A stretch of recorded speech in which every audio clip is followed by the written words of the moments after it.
சாய்ராம். இன்றைய நாளுக்கான பிரார்த்தனைகளை பார்ப்போம். ஆனால் அதற்கு முன்பு பிரார்த்தனை என்பது யார் யாருக்கெல்லாம் எவ்வளவு முக்கியமானது என்பதை பார்ப்போம். பிரார்த்தனை என்பது நீங்கள் அன்றாட தினத்தில் கடவுளிடம் வைக்கக்கூடிய கோரிக்கைகளிற்கு எந்த அளவிற்கு நம்பிக்கை வைத்து நீங்கள் வைக்கிறீர்கள் என்பதில்தான் உங்களுடைய பிரார்த்தனை எந்த அளவு வலு பெற்று நிறைவேறுகிறது என்பது இருக்கிறது.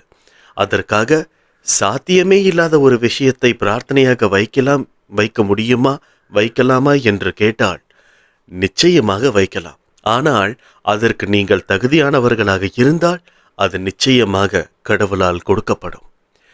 இந்த பதிவை கேட்கும் பொழுது நீங்கள் அனைவரும் ஒன்றை மனதில் வைத்துக் கொள்ள வேண்டும். என்னவென்றால், உங்களுடைய வலிமை, நம்பிக்கை, கடவுளின் மீது இருக்கும் ஆஸ்வாச சக்தி, இவைகள் எல்லாவற்றையும் வைத்து இந்த பதிவை நீங்கள் கேட்டு பிரார்த்தனை செய்தால் மட்டும்தான் இந்த பிரார்த்தனை வலு பெற்று மிக விரைவாக முடிக்கப்படும் என்பதை மனதில் வைத்துக்கொண்டு கேளுங்கள்.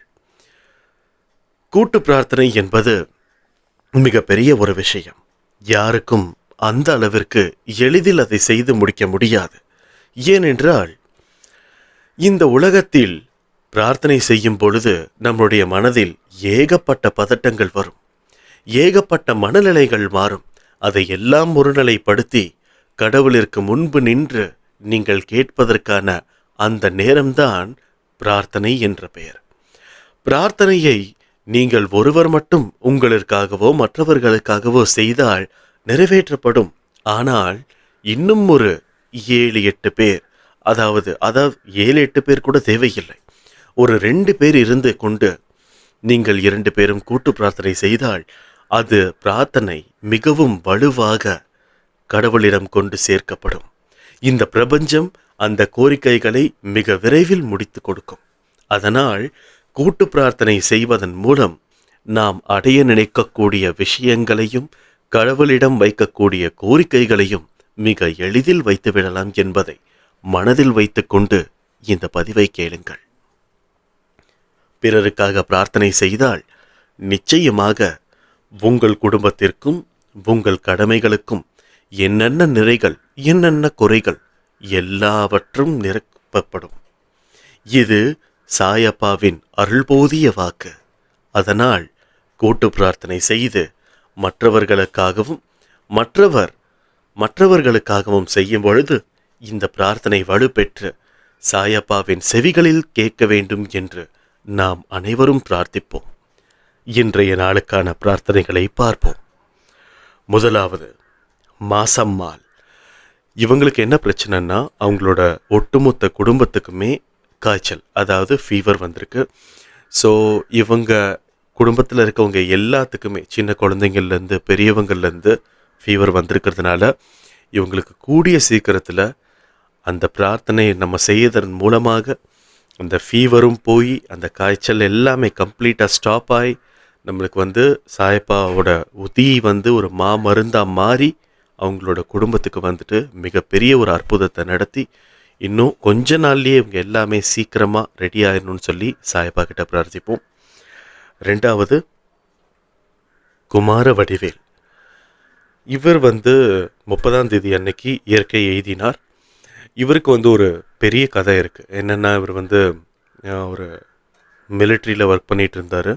அதுக்கப்புறம் சில உடல்நலை பிரச்சனைகளால் பாதிக்கப்பட்டு ரொம்ப கஷ்டப்பட்டு இருக்கும்போது அவரோட உடல் உறுப்புகளில் இருக்கக்கூடிய எல்லா விதமான உறுப்புகளுமே செயலிழந்து போய் ரொம்ப கஷ்டமான ஒரு சூழ்நிலையில் இருந்தார். அப்போது நம்ம அன்பே சாய் குடும்பத்தில் கூட்டு பிரார்த்தனை பண்ணதன் மூலமாக கிட்டத்தட்ட ஒரு ஏறக்குறைய 5 வருடம் அவர்கள் தாக்கி பிடித்து மிகவும் நலமுடன் வாழ்ந்தார். அப்படி இருக்கும் பொழுது 30ஆம் தேதி அன்று சாயப்பா அவரை வரவழைத்து கொண்டார் அவருடைய துவாரகமாயி துணிக்கு. ஸோ அவருடைய ஆத்மா சாந்தி அடைய நாம் அனைவரும் பிரார்த்தனை செய்வோம். 3வது, சீனிவாச சிங்காரவேலன். இவர்கள் ஒரு பிஸ்னஸ் செய்து கொண்டிருக்கிறார். இவருடைய பிஸ்னஸ் மிகவும் வளமாகவும் செழிப்பாகவும் எந்தவித குற்றமும் குறைகளும் இல்லாமல் மிகவும் ஒரு ஐஸ்வர்யத்துடன் விளங்கி இவர் வந்து நாளைக்கு வந்து ஒரு 4-5 பேத்துக்கு வேலை போட்டு கொடுக்குற அளவுக்கு இந்த தொழில் வந்து முன்னேறி இந்த ம- ஒரு மாற்றத்திற்கான அடையாளமே இவரோட கடையாக இருந்து இவரோட பிஸ்னஸாக இருந்து நிறைய பேர் இவரை வந்து ஒரு இன்ஸ்பிரேஷனாக முன்னோட்டமாக எடுத்துக்கொண்டு நிறைய பேர் வர அளவிற்கு இவருடைய தொழில் வந்து வளரணும்னு நம்ம வந்து சாயப்பா கிட்ட வேண்டிக்கலாம். அடுத்தது சங்கரி கண்ணா. இவங்களுக்கு வந்து வாழ்க்கையிலையும் சரி இவங்க செய்கிற வேலையிலும் சரி நிறைய பிரச்சனைகள் இருந்தாலும் அதை எல்லாத்தையும் தாங்கக்கூடிய ஒரு மனப்பக்குவத்தையும் எல்லாத்தையும் ஏற்றுக்கிட்டு போகக்கூடிய ஒரு மனசக்தியையும் சாயப்பா கிட்ட வேண்டும் சொல்லி ப்ரேயர் பண்ணியிருக்கிறாங்க. அதனால இவங்களுக்கு தேவையானது எல்லாமே இம்மீடியட்டாக வந்து சாயப்பா கொடுக்கணும்னு சொல்லி நம்ம ப்ரேயர் பண்ணிக்கலாம். அடுத்ததாக வந்து யாரை பார்க்க போகிறோன்னா அண்ணாமலை. அவரோட பேர் வந்து அண்ணாமலை. அவர் வந்து ஒரு அப்பார்ட்மெண்ட்டில் வந்துட்டு வாட்ச்மேனாக ஒர்க் பண்ணிகிட்ருக்கிறாரு. இவருடைய குடும்பம் வந்து பார்த்திங்கன்னா ஒரு 2 குழந்தைங்களோட இருக்கிறார் இவர். இவரோட குழந்தைங்களுக்கும் இவருடைய குடும்பத்திற்கும் இவருடைய மனைவிக்கும் என்னென்ன தேவைகள் இருக்குதோ என்னென்ன குடும்பத்தை வந்து செழிப்பாகவும் ஆசீர்வாதமும் கொண்டு செல்வதற்கான வழிகள் என்னென்ன, இவர்களுக்கு வந்து ஒரு நல்ல வேலை நல்ல வேலையில் இருக்கிறார். பட் இருந்தாலும் வந்து இன்னும் சிறப்பான ஒரு வேலையும் சிறப்பான ஒரு குடும்பமும் குடும்பத்தில் எந்தவித பிரச்சனையும் இருக்கக்கூடாது அப்படின்னு சொல்லி ப்ரேயர் பண்ணணும்னு சொல்லியிருக்காங்க. ஸோ அதனால் நம்ம இவங்களுக்காக வந்து ப்ரேயர் பண்ணிக்கலாம். அடுத்ததாக வந்து அம்சவேணின்னு ஒருத்தங்க, அவங்களோட தம்பி இப்போ ரீசெண்டாக வந்துட்டு அவங்களுக்கு ரொம்ப மழையாக பெஞ்சிட்டு இருந்த அந்த டைம்லலாம் வந்து ஒரு இடத்துல வந்து ஆக்சிடெண்ட் ஆகிடுச்சு அவருக்கு. ஸோ ஆக்சிடெண்ட் ஆகி ஹாஸ்பிட்டலில் அட்மிட் பண்ணதுனால இவருக்கு வந்து ஒரு பக்கம் வாதம் வந்த மாதிரி ஆயிடுச்சு. செக் பண்ணி பார்த்ததில் மூளையில் இருந்து ஸ்பைனல் கார்டுக்கு போகக்கூடிய அந்த நரம்பில் வந்து ஏதோ பிரச்சனை இருக்குது. ஸோ அதனால் ஆப்ரேஷன் பண்ணி ஆகணும்னு சொல்லி நேற்றைய தினம் காலை நேரத்தில் ஆப்ரேஷன் நடந்திருக்கிறது. நிச்சயமாக சாயப்பா அந்த இடத்தில் சென்று மருத்துவர்களுக்குள் ஒன்றாக நின்று அந்த ஆப்ரேஷனை வந்து நல்லபடியாக முடித்து கொடுத்ததற்காக நன்றி.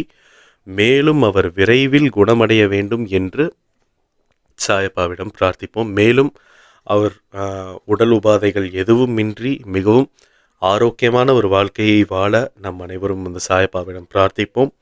அடுத்ததாக வந்து மஞ்சுளான்னு சொல்லி அவங்க வந்து ஹஸ்பண்ட் அண்ட் ஒய்ஃப் தனியாக இருக்காங்க. அவங்களுக்கு நல்ல வயசாகிடுச்சு. பட் வந்து அவங்களுக்கு பக்கபலமாக சாயப்பா வந்து எல்லா விதமான வழிகளிலும் ஒரு சேஃப்டியாகவும் அவங்களுக்கு என்னென்ன தேவையோ அந்த விஷயங்கள் எல்லாமே அவங்களுக்கு வந்து கொடுக்கணும் அப்படின்னு சொல்லி நம்ம சாயப்பா கிட்ட பிரார்த்திச்சுக்கலாம். அடுத்தது அந்த பேர் வந்து ராமி. அவங்களுக்கு வந்து உடம்புல வந்து நிறைய பிரச்சனைகள் இருக்குது, சின்ன சின்ன பிரச்சனைகள். அவங்க வந்து ரொம்ப வந்து கஷ்டப்படுறாங்க. ஒரு மாதிரி வந்து கை வலி கால் வலி அந்த மாதிரியான விஷயங்களெல்லாம் நிறைய கஷ்டப்படுறாங்க. ஸோ அதனால் அவங்களுக்கு அந்த பிரச்சனைகள் எல்லாமே சாயப்பா வந்து முடிச்சு கொடுக்கணும்னு சொல்லி நம்ம சாயப்பா கிட்ட பிரார்த்திச்சுக்கலாம். அடுத்ததாக வந்து கண்ணன், அவங்களுடைய மனைவி அம்புலி. கண்ணன்றவர் பார்த்திங்கன்னா ஒரு இன்டீரியர் ஒர்க் வந்து பண்ணிகிட்ருக்குறாங்க, ஒரு ஃபேப்ரிகேஷன்ஸ் ஒர்க் வந்து பண்ணிகிட்ருக்காங்க.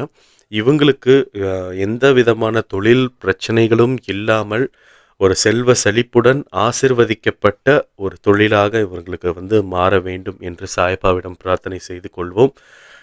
அதாவது இவர் வாழக்கூடிய அந்த ஊரில் மட்டும் இல்லாமல் எல்லா ஊரிலும் இருந்தும் இவர்களுக்கு ஒரு டைமில் வந்து வேலைக்கு போயிட்டு இருந்தார். பட் வந்து இப்போது இந்த கொரோனா காலகட்டத்தினால சில விஷயங்கள் அப்பப்போ அங்கங்கே கொஞ்சம் ஸ்ட்ரக் ஆகுது அவருக்கு.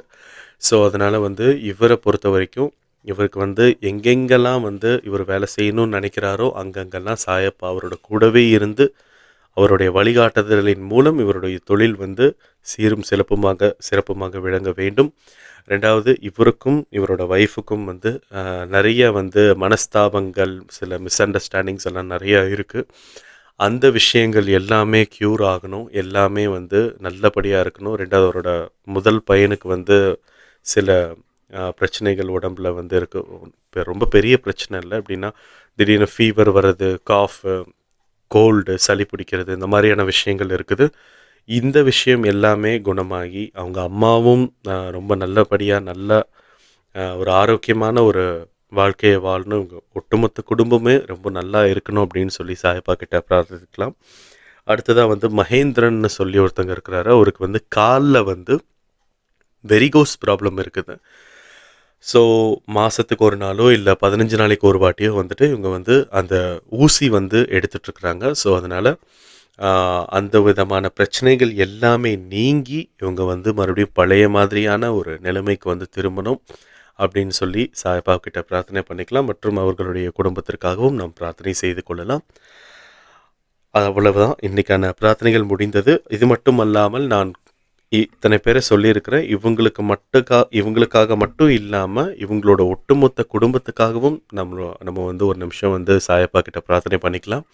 ரெண்டாவது, இந்த பதிவை கேட்கக்கூடிய நீங்கள் உங்களுடைய குடும்பமும் ஆசிர்வதிக்கப்பட வேண்டும். நம்முடைய அன்பே சாய் குடும்பமும் ஆசிர்வதிக்கப்பட வேண்டும். எந்தவித பிரச்சனையும் நிறையும் குறையும் இல்லாமல், எல்லாமே குறையதும் இல்லாமல் நிறைய மட்டுமே இருக்க வேண்டும் என்று பிரார்த்தனை செய்வோம்.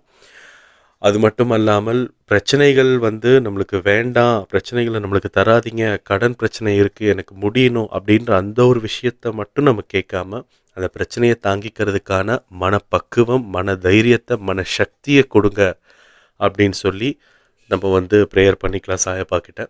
இந்த பிரார்த்தனை, இந்த கூட்டு பிரார்த்தனை நம்ம செய்கிறதன் மூலமாக எல்லா விஷயமும், நம்ம கேட்ட எல்லா விஷயமும் கூடுதல் நேரத்தில் எவ்வளவு விரைவாக வந்து பண்ணி கொடுக்க முடியுமோ அந்தளவுக்கு இந்த பிரபஞ்சம் வந்து நம்மளோட பிரார்த்தனையை கேட்டு நிச்சயமாக நம்மளுக்கு வந்து பண்ணி கொடுக்கும்னு சொல்லி நான் நம்புகிறேன். இப்போ வந்து இதுக்கு முன்னாடி வந்து பிரார்த்தனை வச்சுருந்த சில பேர்த்தோட விஷயங்களை வந்து பார்க்கலாம். இதுக்கு முன்னாடி வந்து ஒருத்தர் வந்து உடம்பு வந்து சுத்தமாக முடியாமல் ரொம்ப கஷ்டப்பட்டுட்டு இருந்தார். கிட்டத்தட்ட ஒரு 15-20 நாளாக ரொம்ப கஷ்டப்பட்டுட்டு இருந்தார்.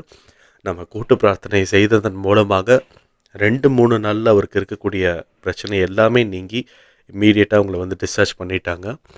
அது மட்டும் இல்லாமல் கணவன் மனைவி பிரச்சனைன்னு சொல்லியிருக்காங்க. அவங்களோட பேர் நான் வந்து யாருக்கு என்னென்ன ஆச்சுன்னு அவங்க பேர் நான் இங்கே சொல்ல விரும்பலை. பட் வந்து பொதுவாக இருக்கக்கூடிய சில விஷயங்கள் நான் சொல்கிறேன். கணவன் மனைவி பிரச்சனை கிட்டத்தட்ட வந்து ஒரு 7-8 மாதமாக வந்து சுத்தமாக பேசாமல் இருந்து, அதுக்கப்புறம் வந்து அதுக்கு முன்னாடியே ஒரு 4-5 வருஷமாக வந்து டிவோர்ஸ் பண்ணலாமா வேணாமான்னு சொல்லி யோசிச்சுட்டு இருந்த சில விஷயங்கள் எல்லாமே முடிவுக்கு வந்து இப்போ வந்து அவங்க 2 பேருமே சேர்ந்து வாழணும் அப்படின்ற மாதிரி சொல்லி முடிவெடுத்திருக்காங்க. ஸோ அந்த ஒரு விஷயத்துக்காக நம்ம வந்து நன்றி கூறிக்கலாம். அதுக்கப்புறம் ஒரு குழந்தை ஒருத்தங்க வந்துட்டு ரொம்ப வந்து பிளட் வாமிட் எடுத்து ரொம்ப வந்து கஷ்டப்பட்டுட்டு இருந்தாங்க. ஸோ அவங்களுக்கு வந்து ஈஸியாக சால்வ் பண்ணி கொடுத்ததுக்காக நம்ம நன்றி சொல்லிக்கலாம். மேலும் பல கடன் பிரச்சனைகள் தீர்த்ததற்காக நன்றி. அதே மாதிரி இந்த கூட்டு பிரார்த்தனை, இன்று நம்ம வைத்திருக்கக்கூடிய இந்த பிரார்த்தனையும் நம்மளுக்கு வந்து மாற்றி கொடுத்து, நம்மளுக்கு வந்து நல்லபடியாக நல்ல வாழ்க்கையை கொடுத்து, நம்ம வந்து எந்த கஷ்டம் வந்தாலும் எந்த பிரச்சனை வந்தாலும் அதை தாங்கிக்கக்கூடிய ஒரு மன கஷ்டமாக இருந்தாலும் அதை தாங்கிக்கக்கூடிய ஒரு மன தைரியத்தை கொடுக்கறதுக்காக நம்ம சாயப்பா கிட்ட வேண்டி இந்த பதிவை முடிக்கலாம். ஜெய் சாய்ராம்.